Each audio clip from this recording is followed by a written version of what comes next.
Right Uday గారు, అక్కడ రాజకీయాలను చూస్తున్నారు, ఇక్కడ రాజకీయాలను చూస్తున్నారు. సో ఇక్కడ మీకు బేసిక్ అంటే గ్రాస్ రూట్ నుంచి క్లియర్ కట్గా తెలుసు.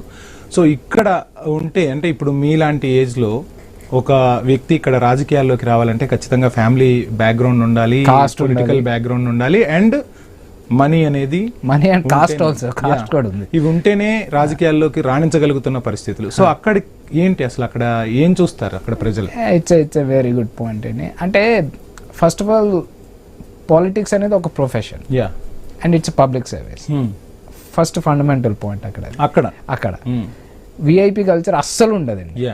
ఓకే, ప్రోటోకాల్ ఉంటుంది కానీ విఐపి కల్చర్ ఉండదు. There is a difference. VIP culture is different from protocol culture. Because protocol obviously prime minister వెళ్ళంగానే is a prime minister of the country boss. Or mayor అన్నాక నాకు mayor car వస్తుంది, ఓ body guard తీస్తాడు, అది mayor protocol. నేను ఒక ఈవెంట్కి వెళ్ళంగానే ఒక అఫీషియల్ కార్ వస్తుంది, ముందు లైట్ ఉంటుంది, ఒక బాడీ గార్డ్ అంటే షోఫర్ అంటారు మాకు, ఆయన డోర్ తీస్తాడు, ఆయన ముందు వెళ్తాడు, నెక్స్ట్ నేను వెనక నాకు చైన్ ఉంటుంది, అన్నీ ఉంటాయి ప్రోటోకాల్. ఒకసారి ఈవెంట్ అవ్వగానే కార్ తీసుకెళ్లి మా టౌన్ హాల్ అంటారు, అక్కడ పెడతారు.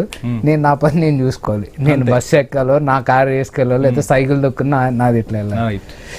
అయితే ఇక్కడ వచ్చేసరికి ఏమైపోయిందంటే, అమెరికాలో ఇప్పుడు ఫర్ ఎగ్జాంపుల్ మీరు రీసెంట్ అమెరికన్ ఎలక్షన్స్ చూసుకున్నా ఓవరాల్ కంబైన్డ్ అంటే మీరు జో బైడెన్ కానీ, అదే ఇప్పుడు కమలా హారిస్ గారు కంటెస్ట్ చేశారు, డొనాల్డ్ ట్రంప్ గారు, ఓవరాల్లో 4.8 బిలియన్ ఖర్చు పెట్టారు.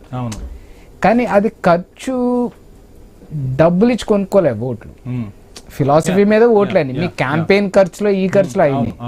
సో ఫస్ట్ ఏంటంటే మనీ వల్ల voting you can't buy, first point. Right. Second, there is no VIP culture.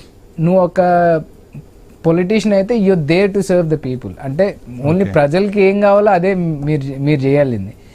దానివల్ల నువ్వు డీల్స్ తీసుకున్నావు. రైట్.